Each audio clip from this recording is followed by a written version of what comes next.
Baik, selamat siang. Selamat siang menjelang sore. Kenapa itu tak ditutupi Wajah. wajahnya? Oh, bagus itu sudah. Cantik. Malu. Malu. Baik, hari ini kita akan berdiskusi tentang antologi puisi Felix Mencuci Piring ya. Mungkin dimulai dari Anda dulu. Ya, saya membuat analisis antologi puisi Felix Mencuci Piring karya Bapak Pensul. Jadi saya berpendapat puisi itu merupakan salah satu bentuk apresiasi rasa yang dimiliki oleh penyair. Jadi menurut saya puisi itu karya sastra itu tidak terbentuk dari suatu kekosongan. Pasti ada pengalaman yang dialami oleh para penyair sebelum sebuah karya sastra itu lahir. Oleh karena itu saya berpendapat bahwa dalam puisi Felix Mencuci Piring ini terdapat berbagai macam pengalaman yang pernah dialami oleh Bapak Pensul sampai akhirnya lahirnya puisi ini. Jadi saya membagi menjadi 3 bagian secara besarnya. Yang pertama adalah Felix sebagai penyair, Felix sebagai kepala sekolah, dan Felix sebagai warga negara Indonesia.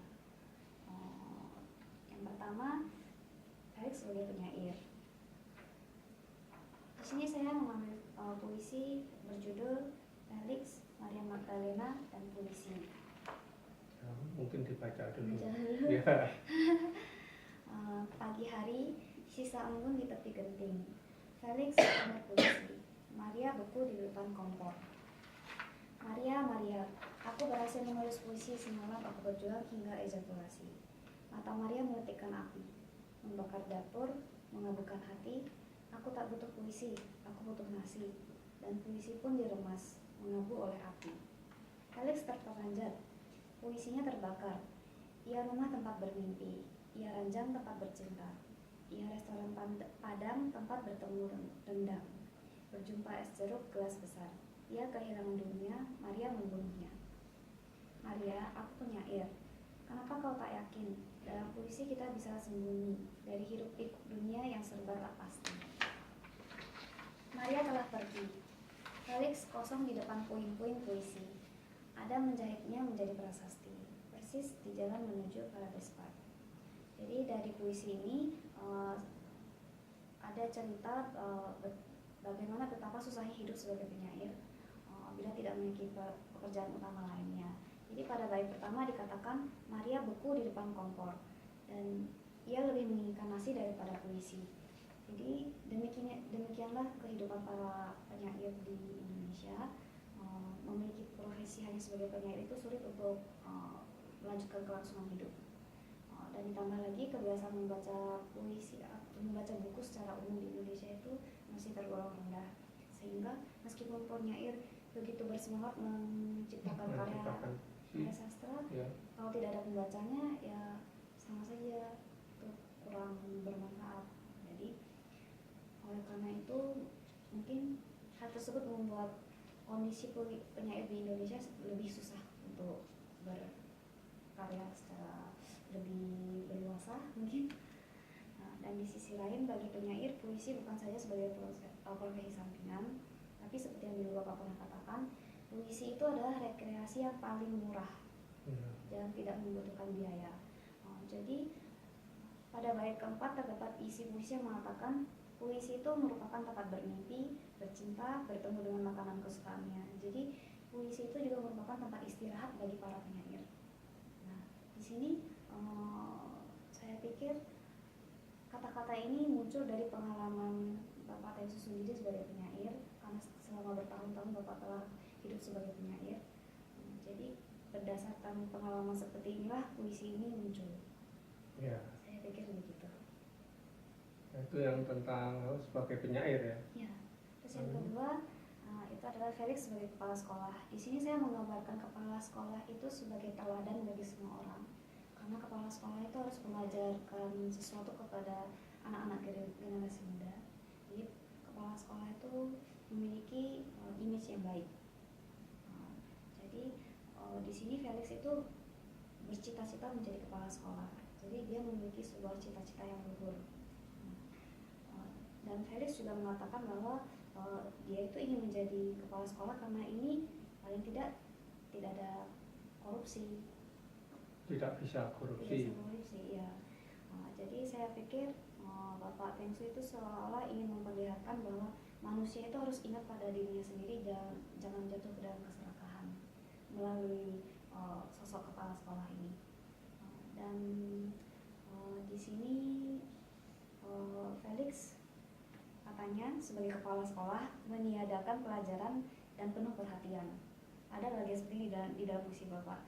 Jadi saya pikir ini kritik kepada pemerintah yang kurang mengetahui apa yang sebenarnya diinginkan oleh rakyat Indonesia dan apa yang mereka butuhkan.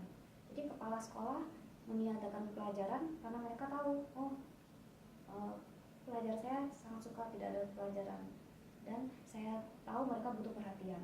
Jadi kepala sekolah itu disamakan dengan pemerintah. Pemerintah harus memberi perhatian kepada rakyat Indonesia. Ya. Demikian saya menyampaikan. Dan terakhir, karena kepala sekolah tidak bisa korupsi, jadi pemerintah juga seharusnya insaf akan curian-curian mereka melalui pajak atau seperti itu dan berhenti korupsi. Itu Felix sebagai kepala sekolah. Dan terakhir, Felix sebagai warga negara, saya membawa puisi Felix juga seorang warga negara. Baca lagi. Ya, baca lagi. Indonesia adalah keniscayaan bagi dirinya sebab tanpa diminta ia lahir. Di Katulistiwa dengan rambut keriting, kulit hitam, dan gunung kering. Sungai tanpa ikan dan jalan hanya punya matahari.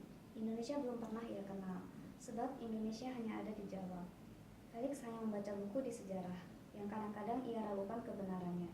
Indonesia negeri bahari, namun mengapa laut begitu sepi? Indonesia negeri agraris, namun mengapa beras impor tanpa henti? Indonesia negeri besar, namun mengapa tak tengadah ke angkasa? Kemudian saya potong dan saya ambil bagian yang penting saja. Aku bukan Indonesia, aku tak berasal dari dunia, namun aku punya negara. Aku sangat mencintainya. Felix juga ikut berbisik. Ya, aku punya negara, sebut saja Indonesia. Felix terdiam. Gejolak danau itu perlahan tenang. Rambutnya masih keriting, kulitnya masih hitam. Pelan-pelan ia mencoba mengenali Indonesia. Dan melalui puisi ini, saya pikir penyairnya yaitu Bapak Tengsu sebagai salah seorang warga negara Indonesia ingin mengkritik negara Indonesia.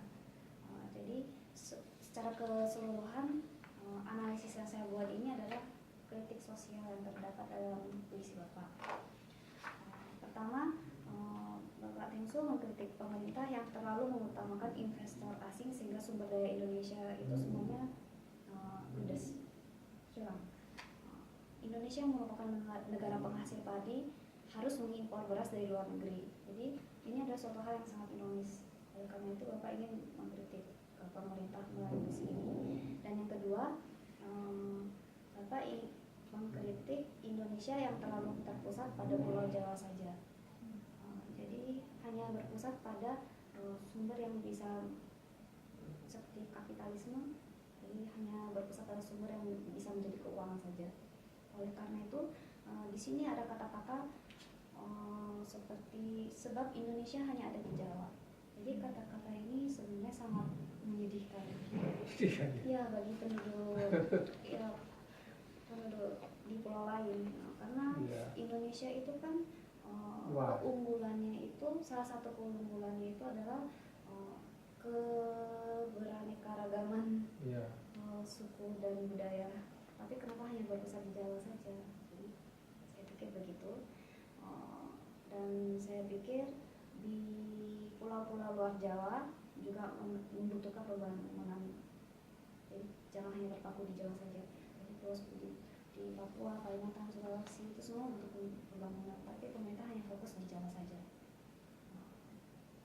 Jadi akan tetapi di antara segala kekurangan itu, salah satu kelebihan bangsa Indonesia itu adalah meskipun begitu mereka tetap cinta terhadap tanah air mereka. Jadi orang-orang Indonesia tetap cinta terhadap tanah air Indonesia dan memiliki rasa nasionalisme dan kebangsaan yang begitu kuat. Ya. Begitu. Jadi ada 3 hal ya di sini ya. Ya. Pelik itu sebagai pribadi, Ya.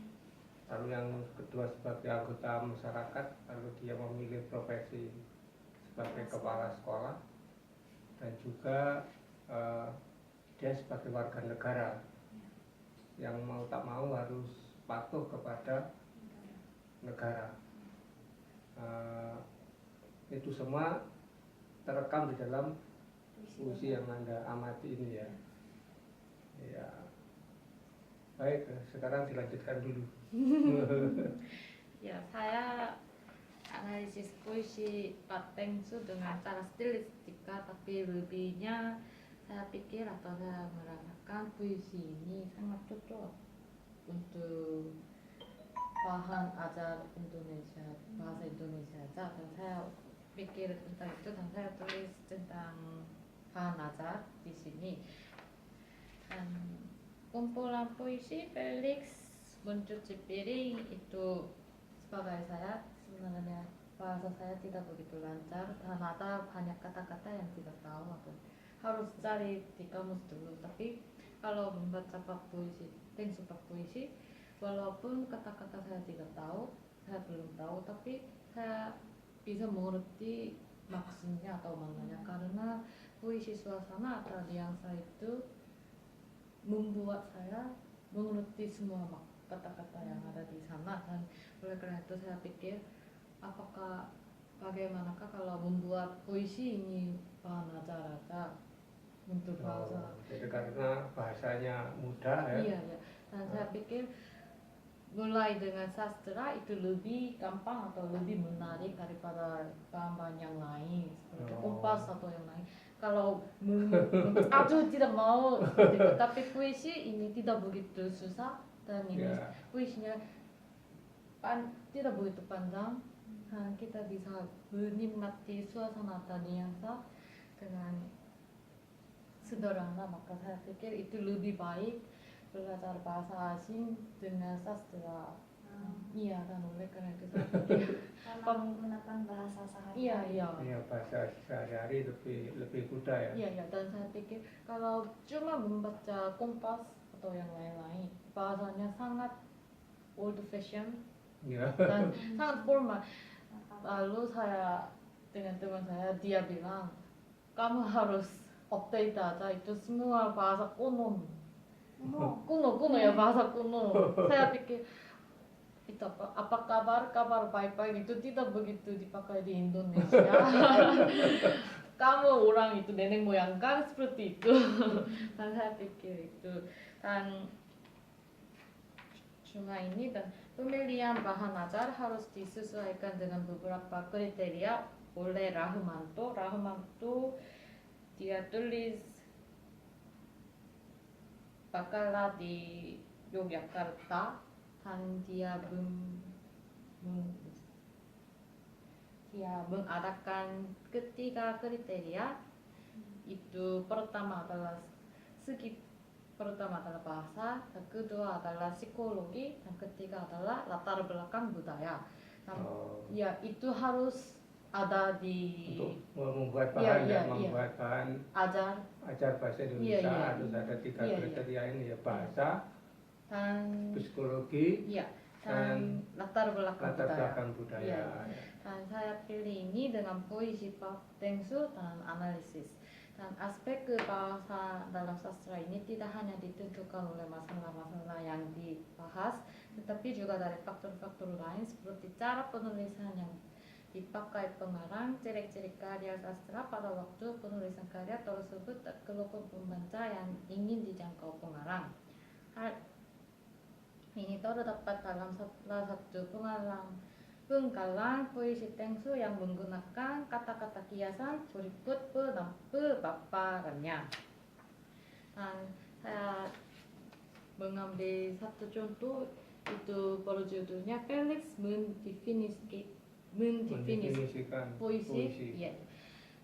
Tapi tidak sempurna, cuma puisi adalah kekasih, katanya Felix pun menjumpai sehabis-habisnya, tapi tak kunjung bunting, napasnya terkuras di ujung juang.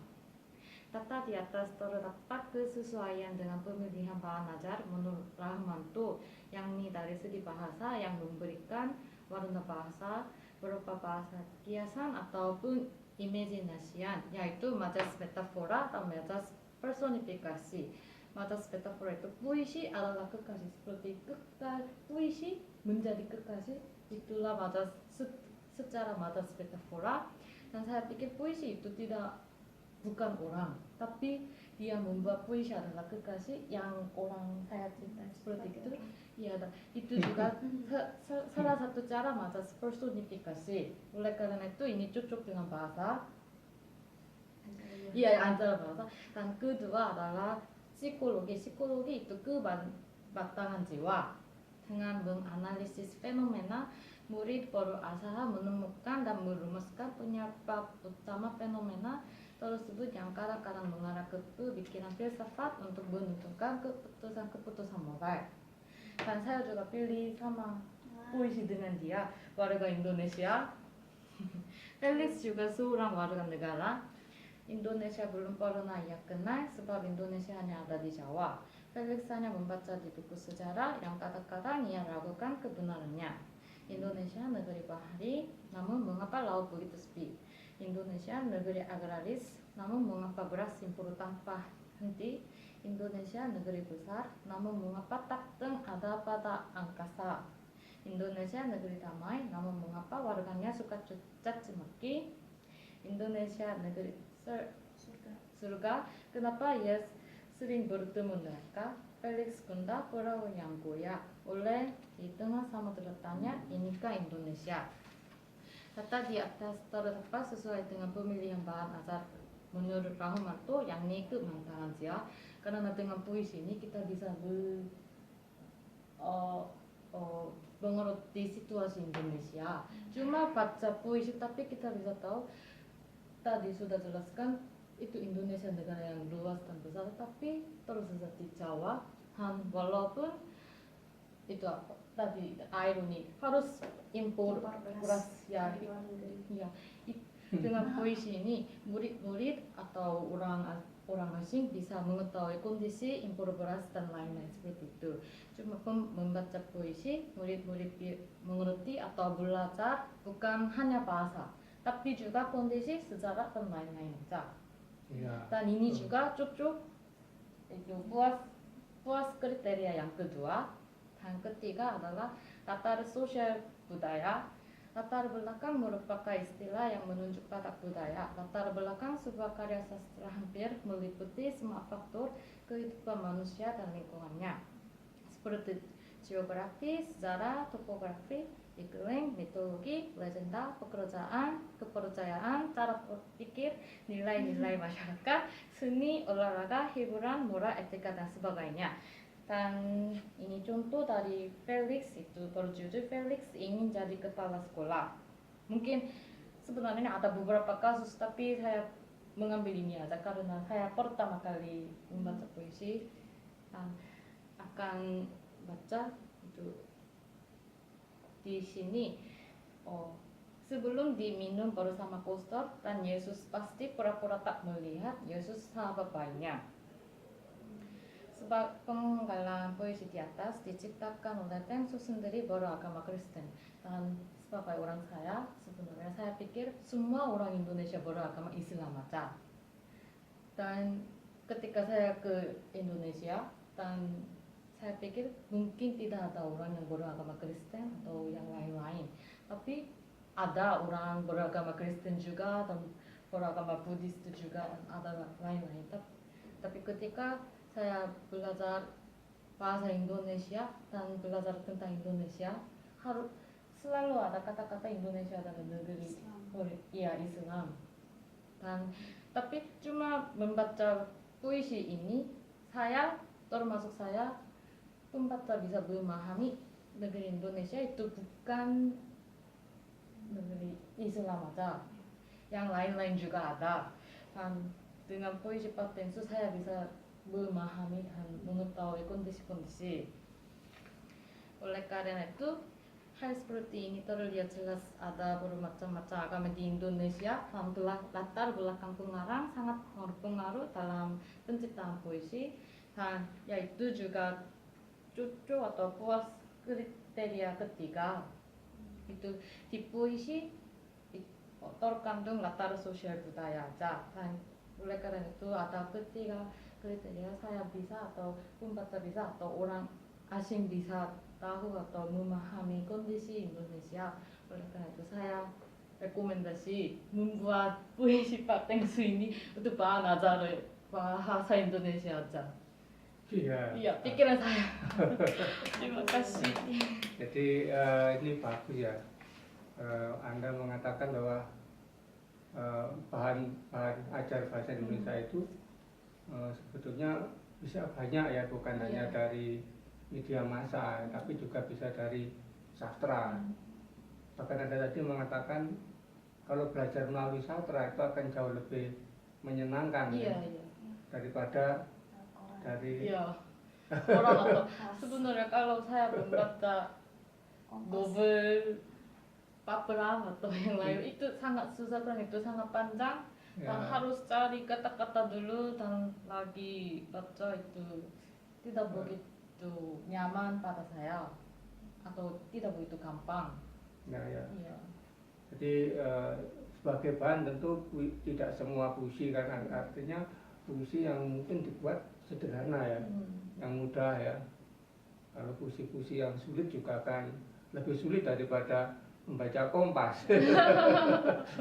Ya. Jadi memang rekomendasi untuk, tapi saya suka sekali dengan bagaimanakah membuat sastra sebagai bahan.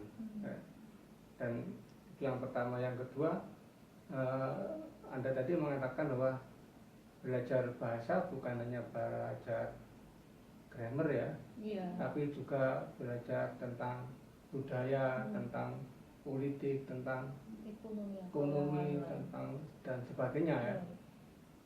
Dan membaca buku ini Anda seakan-akan merangkum seluruh hal itu. Jadi tadi juga sama, bahwa sastra tidak berangkat dari kekosongan ya. Dan Anda percaya itu?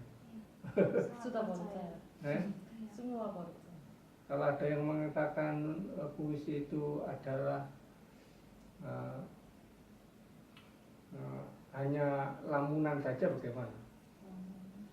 Hanya lamunan, hanya melamun saja.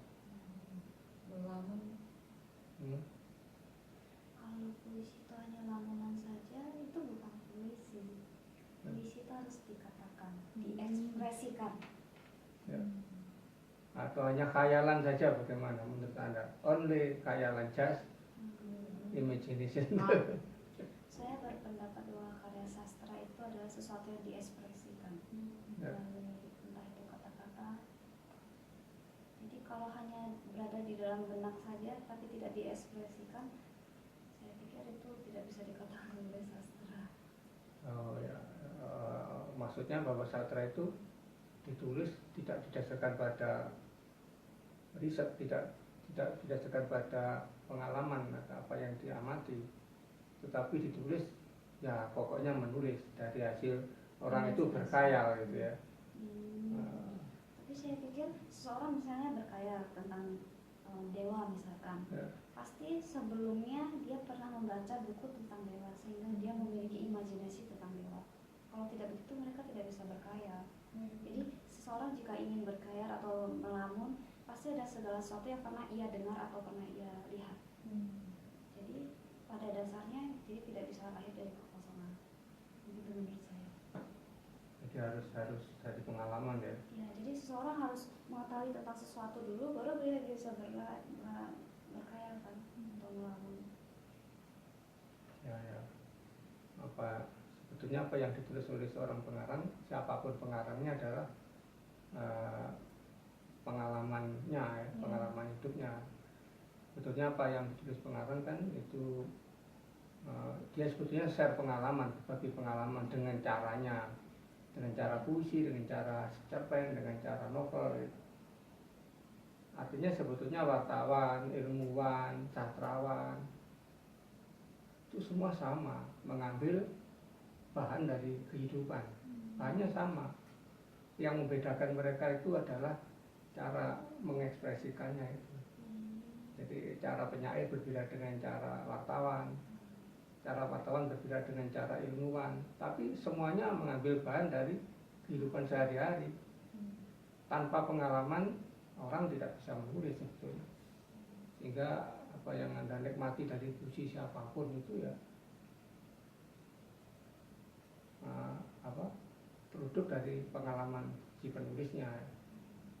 Jadi kan sastra itu ada konten dan ada expressionnya. Expressionnya ini yang masing-masing orang bisa berbeda gitu. Masing-masing orang bisa berbeda. Kalau kesan Anda apa tentang keseluruhan puisi di sini? Kesan umumnya gitu. Kesan umumnya lucu. Ya. Kemudian tapi semakin ke belakang semakin terasa tentang kenyataan realitas hidup. Jadi dibuka dengan hal yang lucu, diakhiri dengan hal yang serius. Ya. Jadi gradasinya makin serius gitu ya. Iya. Tapi saya pikir itu tidak apa-apa, karena seseorang ketika ingin membaca karya sastra, jika dimulai dengan hal yang serius-serius, itu mungkin bisa menjatuhkan. Mungkin berhenti di halaman pertama ya. Iya. Jadi kalau dimulai dengan yang lucu-lucu, makin ke belakang, makin serius itu kan, ya paling tidak dibacalah sampai akhir. Jadi dia bisa tahu apa yang terdapat di bagian belakang. Tapi kalau dari awalnya ditaruhnya yang serius-serius, ya mereka tidak bisa menikmati seluruhnya ya. Mungkin 3 halaman ditinggal ya. Capek ya. Pasti ya. Iya. Kalau menurut Anda gimana? Saya juga pertama kali saya membaca puisi ini sangat menarik dan lucu, dan saya mau membaca semua puisi karena saya tidak begitu mau repot-repot oleh sastra yang susah. Tidak mau direpot-repotkan.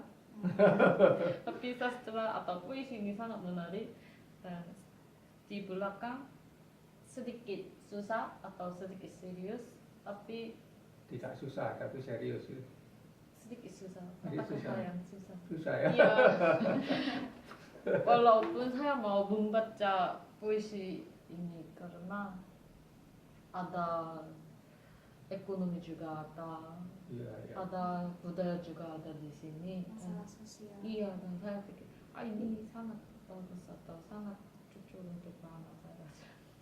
Ya. Dan sebenarnya kalau cuma membaca Kompas atau yang lain-lain, saya sebenarnya tidak begitu tahu atau tidak begitu mengetahui kata yang ini dipakai sehari-hari yang bagaimana, tidak tahu, tidak bisa mengerti. Karena itu terminologi khusus ya. Terminologi politik beda dengan ekonomi, berbeda dengan olahraga kan. Jadi istilah-istilah di bidang masing-masing memang kalau koran ya memang begitu. Jadi kalau Anda baca olahraga, maka Anda akan bertemu dengan istilah-istilah di bidang olahraga. Kalau Anda membaca ekonomi, maka Anda akan bertemu dengan istilah kenaikan suku bunga. Istilah kenaikan suku bunga aja susah-susah ya. Iya. Jadi harga saham gabungan itu nggak dapat diterjemahkan ke dalam bahasa Korea. Harga saham gabungan itu apa? Itu istilah teknis. Nah, tapi memang harus belajar juga. Tapi sebenarnya saya baca Kompas atau yang lain-lain atau mendengar news